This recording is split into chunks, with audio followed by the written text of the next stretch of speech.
Hey guys, it's Andrew. Today I'll be going over one of the most common errors in week 4 of the Math Buddy review.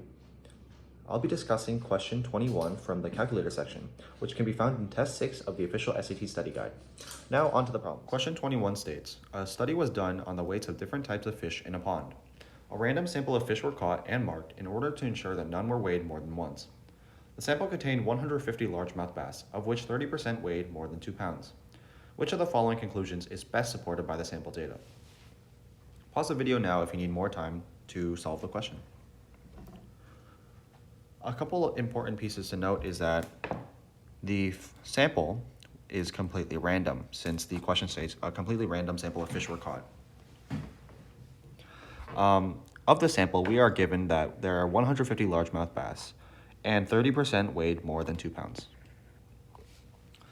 This 30% in the question is only applicable to the largemouth bass, given that there is no reference to the entire pond when it's talking about the 2 pound weight.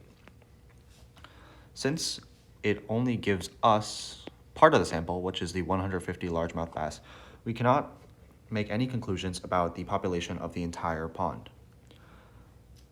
Answers A, B, and C all refer to all the fish in the pond. However, since we are only given part of the sample, the only one that is consistent with the population of largemouth bass is D,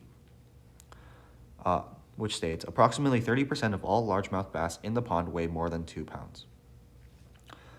Given that the sample is completely random and 150 of the largemouth bass that have been caught is consistent with the 30% weighed more than 2 pounds, the answer is D.